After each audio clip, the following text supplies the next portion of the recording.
Hello friends, welcome to Acharya classes. मैं गौरव कुमारिया फिर से एक बार आपके साथ फिजिक्स की क्लास में। तो देखिए स्टूडेंट्स, कुछ पिछले वीडियोस में मैंने आपको आवेश और उनसे संबंधित कुछ राशियों के बारे में बताया था। तो फ्रेंड्स, आज का जो अपना टॉपिक है वो भी थोड़ा आवेश से ही संबंधित है, लेकिन वो आवेश से थोड़ा सा अलग हटके टॉपिक है और टॉपिक का नाम है विद्युत क्षेत्र या विद्युत क्षेत्र की तीव्रता। तो देखो फ्रेंड्स, मैं यहाँ पर पहले विद्युत क्षेत्र की तीव्रता से बात करूंगा। तो देखिए क्या होती है विद्युत क्षेत्र की तीव्रता।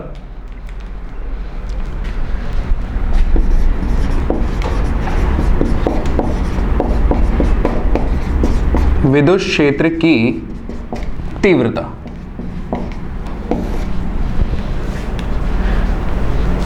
ठीक है। तो विद्युत क्षेत्र की तीव्रता को हम E से प्रदर्शित करते हैं। विद्युत क्षेत्र की तीव्रता को E से प्रदर्शित किया जाता है। अच्छा, तो देखिए मैं यहां पर आपको पहले डेफिनेशन नहीं बता रहा हूं, पहले मैं यहां पर फॉर्मूले की बात करूंगा और फॉर्मूले से फिर हम सीखेंगे कि किसी भी फॉर्मूले की डेफिनेशन किस प्रकार बनाई जाती है। तो यहां पहले मैं फॉर्मूले की बात करूंगा। तो विद्युत क्षेत्र की तीव्रता को E से प्रदर्शित किया जाता है और E बराबर होता है F अपॉन में Q नॉट, जहां F लगने वाला बल या विद्युत बल होता है। तो मैं यहां इसे विद्युत बल लिख देता हूं। और जो आवेश Q नॉट है यह होता है आवेश जिसे कि हम परीक्षण आवेश भी लिख सकते हैं। ठीक है, तो मेरे पास विद्युत क्षेत्र की तीव्रता का फॉर्मूला होता है E बराबर F अपॉन में Q नॉट। अब देखिए मैं इस फॉर्मूले से डेफिनेशन किस प्रकार बनाता हूं। सोचिए अगर मेरे पास ये जो Q नॉट आवेश है, ये Q नॉट आवेश का मान 1 होता, तो यदि Q नॉट आवेश का मान 1 होता, अच्छा मैं यहां सिर्फ एक मेंशन नहीं करूंगा क्योंकि यहां पर Q नॉट आवेश है और आवेश को प्रदर्शित करने के लिए हमें मात्रक का उपयोग किया जाता है। और जैसा कि आप सभी लोग जानते हैं कि आवेश का मात्रक कूलाम होता है, जिसे हम C से प्रदर्शित करते हैं। तो यहां मैंने आवेश Q नॉट को 1 लिख दिया और इसके आगे मैं इसका मात्रक कूलाम लिख देता हूं। कहने का मतलब क्या है कि E बराबर F अपॉन Q नॉट था, जिसमें F विद्युत बल था और Q नॉट आवेश था, जिसमें मैंने आवेश Q नॉट को 1 कूलाम मान लिया है। तो आवेश Q नॉट बराबर 1 कूलाम। अब ये मान अगर मैं इस फॉर्मूले में लिख देता हूं, तो मैं इस फॉर्मूले को पहले एक बॉक्स में बंद कर देता हूं क्योंकि यह एक इंपॉर्टेंट फॉर्मूला है। तो Q नॉट बराबर मेरे पास 1 कूलाम प्राप्त हो रहा है। और अगर मैंने Q नॉट को 1 कूलाम माना है तो क्या E बराबर, अगर यहां पर मैं Q नॉट की जगह 1 लिखता हूं तो F अपॉन में 1, और किसी भी राशि में अगर 1 का भाग देते हैं तो मुझे वही राशि प्राप्त होती है, यानी कि मेरे पास E बराबर क्या F प्राप्त होता है। तो देखिए जब मैंने Q नॉट का मान 1 रखा तो मेरे पास E बराबर F प्राप्त हुआ। ठीक है, तो देखिए मैं विद्युत क्षेत्र की तीव्रता को परिभाषित कैसे करूंगा। माना मेरे पास कोई आवेश Q है, कोई आवेश मेरे पास Q है, तो इस Q के चारों ओर कोई क्षेत्र मान लिया जाता है और इस क्षेत्र को कहा जाता है विद्युत क्षेत्र। ठीक है, तो पहले मैं विद्युत क्षेत्र की बात करूंगा। तो विद्युत क्षेत्र मेरे पास किसी आवेश के चारों ओर का वह क्षेत्र होता है जिसमें मैं जब कोई अन्य आवेश Q या Q नॉट लाता हूं तो यह आवेश उस पर बल लगाता है। देखिए, यानी कि अगर मेरे पास Q नॉट, ये जो मैंने ये डॉटेड लाइनें बनाई है, इसके अंदर है तो मेरे पास इस Q नॉट पर बल लगेगा। लेकिन अगर ये Q नॉट इससे बाहर है तो इस Q नॉट पर कोई भी बल नहीं लगेगा। तो मैंने क्या कहा कि ये जो डॉटेड लाइन है यही क्या है, इस Q आवेश का विद्युत क्षेत्र है। यानी अगर किसी आवेश के चारों ओर का वह क्षेत्र जिसमें अन्य आवेश लाने पर वह बल का अनुभव करता है तो वह क्षेत्र विद्युत क्षेत्र कहलाता है।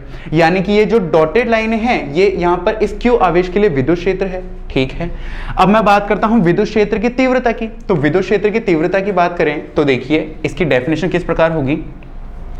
यदि किसी आवेश के चारों ओर के विद्युत क्षेत्र में कोई एकांक आवेश, एकांक मैंने यहां पर क्यों बोला है, क्योंकि Q नॉट के मान को 1 माना गया है और जिसका भी मान 1 होता है उसे हम एकांक लिखते हैं। तो मैंने क्या कहा, यदि किसी एकांक आवेश को किसी आवेश के चारों ओर के विद्युत क्षेत्र में लाया जाए और यदि उस आवेश पर बल F लगे तो यही बल F विद्युत क्षेत्र की तीव्रता E कहलाती है। बशर्ते, यानी कि यहां पर कंडीशन क्या है कि इस क्यू नॉट आवेश का मान 1 कूलम होना चाहिए। तो एक बार फिर से स्टेटमेंट पे ध्यान देंगे, यदि किसी आवेश के चारों ओर के विद्युत क्षेत्र में कोई एकांक आवेश लाने पर, और एकांक क्यों बोला है, क्योंकि यहां पर क्यू नॉट का मान कितना है, 1 है।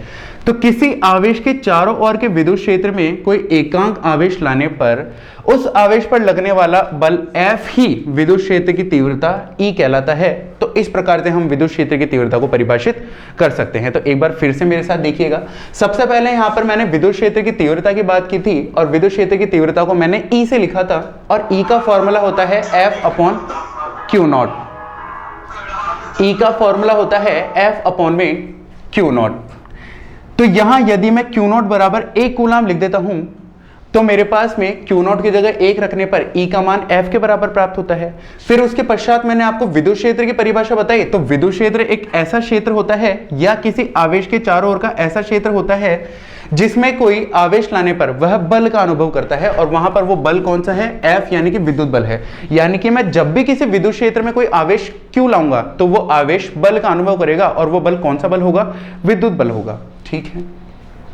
फिर उसके पश्चात हमने विद्युत क्षेत्र की तीव्रता को परिभाषित किया। तो विद्युत क्षेत्र की तीव्रता क्या होगी कि किसी आवेश के चारों ओर के विद्युत क्षेत्र में जब कोई एकांक आवेश लाया जाता है तो हमें पता है उस पर बल लगता है, तो वो जो बल होता है वो ही क्या कहलाता है, विद्युत क्षेत्र की तीव्रता E कहलाता है। अभी यहां पर बस आवेश कैसा होना चाहिए, एकांक। अगर आवेश एकांक नहीं है तो E बराबर F नहीं होंगे और वो बल विद्युत क्षेत्र की तीव्रता नहीं कहलाएगा। तो मुझे परिभाषा को बताने के लिए विद्युत क्षेत्र की तीव्रता मुझे परिभाषा को बताने के लिए जो यहां पर आवेश Q0 है उसे 1 मानना पड़ेगा। तो इस प्रकार हम विद्युत क्षेत्र की तीव्रता को समझ सकते हैं। ठीक है। तो इसके आगे की अगर हम बात करें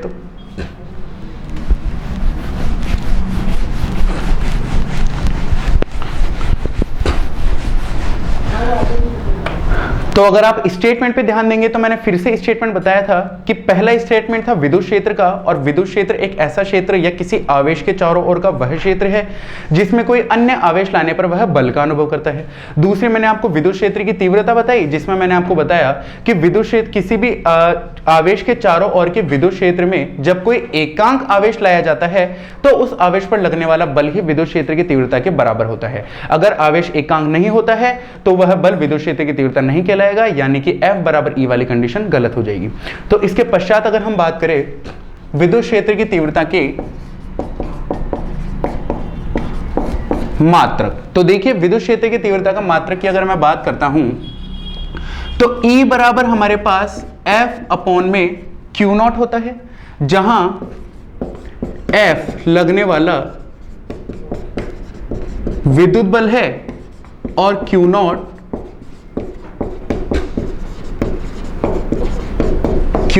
परीक्षण आवेश है। तो यहां मैंने ऊपर तो बल की बात की है और नीचे मैंने Q0 ले लिया जो कि क्या है, परीक्षण आवेश है। अब अगर मैं बल के मात्रक की, अच्छा मात्रक बनाने के लिए पहले मुझे किसी भी राशि का फॉर्मूला पता होना चाहिए, और फॉर्मूले के बाद मुझे उस राशियों में या उस मात्रक में जितनी भी राशियां हैं उन सभी के मात्रक पता होनी चाहिए। तो मैं पहले यहां पर बल के मात्रक की बात करता हूं। तो बल को हम न्यूटन में मापते हैं, तो बल का मात्रक मैंने लिख दिया है न्यूटन अपॉन, और जो आवेश Q0 है इसका मात्रक होता है कूलम। तो मेरे पास विद्युत क्षेत्र की तीव्रता का जो मात्रक होता है वो होता है न्यूटन पर कूलम, जिसे मैं N पर C से भी लिख सकता हूं, जहां N न्यूटन होता है और C कूलम होता है। तो मेरे पास ये होता है विद्युत क्षेत्र की तीव्रता का मात्रक। इसके अलावा हम यहां पर विमेय सूत्र भी निकाल सकते हैं। तो विमेय सूत्र आपने 11th क्लास में पढ़े होंगे कि विमेय सूत्र किस प्रकार निकाले जाते हैं। तो देखिए विमेय सूत्र निकालने के लिए मुझे सबसे पहले बल का विमेय सूत्र लिखना पड़ेगा। मेरे पास जो जो राशियां हैं उन सभी का विमेय सूत्र मुझे पता होना चाहिए, तो वो मैं साइड में लिख देता हूं। तो बल F का विमेय सूत्र होता है m1L1 T-2, ठीक है। और आवेश जो होता है उसका विमेय सूत्र होता है A1 और T1। F और Q इन दोनों का मान मैं इस फॉर्मूले में रख देता हूं या मात्रक की जगह रख देता हूं। तो देखिए न्यूटन, तो न्यूटन m1L1 T-2 अपॉन में, और आवेश हो चुका है मेरे पास A1 T1। इसको जब मैं आगे सॉल्व करता हूं तो क्या आता है m1 यहां L1 है लेकिन नीचे कोई भी L1 नहीं है, तो मेरे पास नीचे कोई भी L नहीं है, तो मेरे पास इस L में कोई भी परिवर्तन नहीं होगा, तो मेरे पास L एज इट इज रहेगा। यहां t-2 है, जब ये t1 ऊपर जाएगा, देखिए ये फिर से बेसिक मैथ्स है तो मैं इसमें ज्यादा डीपली नहीं जाऊंगा, मैं सिर्फ आपको थोड़ी बहुत कैलकुलेशन बता रहा हूं। तो ऊपर t-2 है और नीचे t1 है, इस 1 को जब मैं ऊपर लेकर जाता हूं तो ये प्लस का 1 ऊपर जाकर माइनस का हो जाता है, तो ऊपर -2 है और नीचे नीचे वाला ऊपर जाकर -1 हो जाएगा, तो -2 और -1 मिलकर -3 हो जाएंगे, तो t-3 हो जाएगा। और इसी प्रकार a1 जो है इसको जब मैं ऊपर लेकर जाऊंगा तो a -1 हो जाएगा। तो इस प्रकार मेरे पास विद्युत क्षेत्र की तीव्रता का विमीय सूत्र प्राप्त हो जाएगा। तो इस प्रकार हम मात्रक और विमीय सूत्रों की बात कर सकते हैं। अच्छा, विद्युत क्षेत्र की तीव्रता के कुछ अन्य मात्रक भी होते हैं जो जैसे जैसे आप आगे के अध्याय पढ़ते जाएंगे तो वैसे वैसे आप उनसे परिचित होते जाएंगे। तो यहां हम सिर्फ न्यूटन पर कूलाम की बात करेंगे। तो इस प्रकार हो गए विद्युत क्षेत्र की तीव्रता के मात्रक। इसके अलावा अगर हम कुछ और बात करें तो पहली चीज कि विद्युत क्षेत्र की तीव्रता एक सदिश राशि होती है, यानी कि मुझे विद्युत क्षेत्र की तीव्रता को बताने के लिए हमेशा दिशा की आवश्यकता पड़ती है। अगर मेरे पास दिशा नहीं है तो मैं विद्युत क्षेत्र की तीव्रता की आधी नॉलेज ले पाऊंगा। ठीक है, अब चूंकि ये एक सदिश राशि है तो इसकी कोई ना कोई विशेष दिशा भी होती होगी। तो इसकी दिशा किस प्रकार होती है? सदैव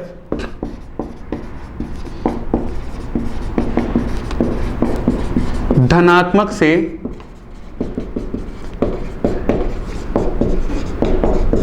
ऋणात्मक की ओर होती है। यानी कि अगर मेरे पास एक आवेश प्लस का है और एक आवेश माइनस का है, यानी कि एक धनावेश है और एक ऋणावेश है, तो मेरे पास विद्युत क्षेत्र की तीव्रता की दिशा प्लस से माइनस की ओर होगी। अगर मेरे पास केवल एक धनावेश है तो विद्युत क्षेत्र की तीव्रता प्लस से बाहर की ओर होगी, और अगर मेरे पास केवल एक ऋणावेश है तो विद्युत क्षेत्र की तीव्रता की दिशा इस प्रकार अंदर की ओर होगी। तो इस प्रकार मैं इनकी दिशाओं की भी बात कर सकता हूं।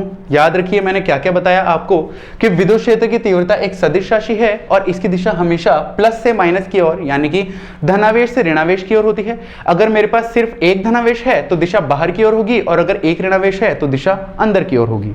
ठीक है,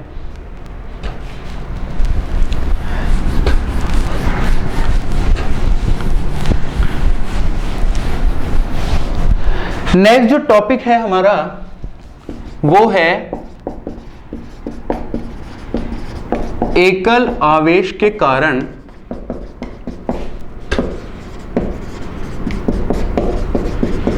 विद्युत क्षेत्र की तीव्रता। तो देखिए एकल आवेश के कारण विद्युत क्षेत्र की तीव्रता क्या होती है। माना मेरे पास कोई आवेश है जिसे कि मैंने Q नाम दिया है, और इस आवेश के चारों ओर अपना एक विद्युत क्षेत्र है। और याद रखिए मैंने अभी बताया विद्युत क्षेत्र के बारे में कि किसी आवेश के चारों ओर का वह क्षेत्र जिसमें कोई अन्य आवेश लाने पर वह आवेश बल का अनुभव करता है, तो उसी क्षेत्र को विद्युत क्षेत्र कहते हैं। तो इस Q आवेश के चारों ओर जो यह क्षेत्र है वो यहाँ विद्युत क्षेत्र है। इस विद्युत क्षेत्र में मैं कोई अन्य आवेश Q ले आता हूं या Q0 ले आता हूं, तो मेरे पास ये Q आवेश इस आवेश पर बल लगाता है। माना इस Q और Q0 के बीच जो डिस्टेंस है वो डिस्टेंस R है, तो मैं पहले Q और Q0 के बीच लगने वाले विद्युत बल की बात करूंगा। तो Q व Q0 के मध्य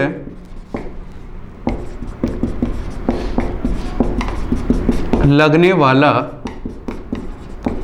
विद्युत बल जो कि हम निकालेंगे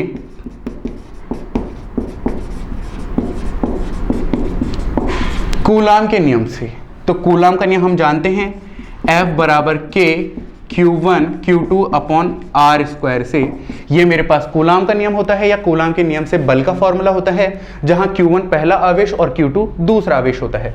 तो मैं इस फॉर्मूले की बात करूं तो F बराबर आता है, एक आवेश है मेरे पास Q, तो मैंने पहले नियतांक लिखा K, पहला आवेश लिया है Q तो मैंने आवेश लिख दिया है Q, और दूसरा Q2 आवेश जो है वो है मेरे पास Q0, तो दूसरा आवेश मैंने Q0 लिख दिया है अपॉन दोनों आवेशों के मध्य जो दूरी है उसे मैंने r लिया है, तो मैंने यहां पर r, और चूंकि यहां r का स्क्वायर है तो मैंने उसे r का स्क्वायर लिख दिया। तो इस प्रकार मेरे पास दोनों आवेशों के बीच लगने वाले विद्युत बल का मान आ चुका है। इसे मैंने इक्वेशन नंबर फर्स्ट डाल दिया। तो देखिए मुझे यहां पर विद्युत क्षेत्र की तीव्रता निकालनी है, और हम जानते हैं कि जो विद्युत क्षेत्र की तीव्रता होती है वो E बराबर F अपॉन क्यू नॉट के बराबर होती है। तो यहां अगर मैं E बराबर बात करूं तो F का मान समीकरण 1 से रख देंगे, तो F का मान है K क्यू नॉट अपॉन में R square upon Q not. तो यहां क्यू नॉट से क्यू नॉट कैंसिल आउट हो जाएगा, तो मेरे पास फॉर्मूला बचेगा KQ अपॉन में R स्क्वायर। तो यहां मेरे पास एक नया फॉर्मूला आता है E बराबर KQ अपॉन में R स्क्वायर।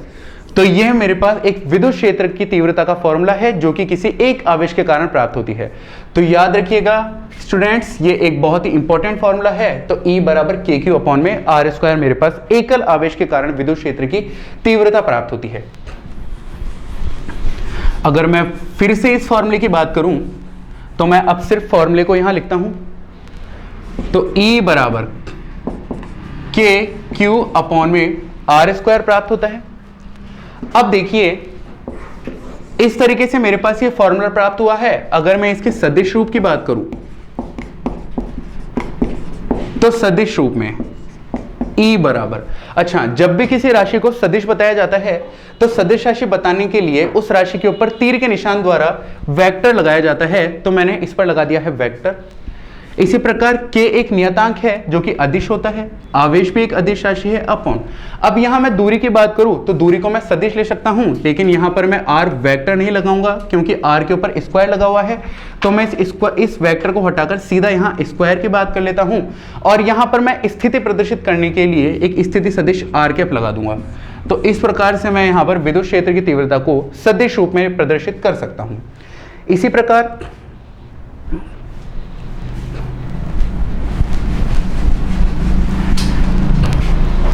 यदि मुझे विद्युत क्षेत्र की तीव्रता की दूरी पर निर्भरता देखनी है, तो देखिए दूरी पर निर्भरता कैसे देखते हैं। हम जानते हैं E बराबर KQ अपॉन R स्क्वायर प्राप्त होता है। यहां K जो होता है वो कांस्टेंट प्राप्त होता है। ऐसे ही आवेश को मैं अपनी तरफ से कांस्टेंट मान लेता हूं। तो आवेश माना कांस्टेंट है, तो मेरे पास यहां K भी कांस्टेंट हो चुका है और आवेश Q को भी मैंने कांस्टेंट मान लिया है।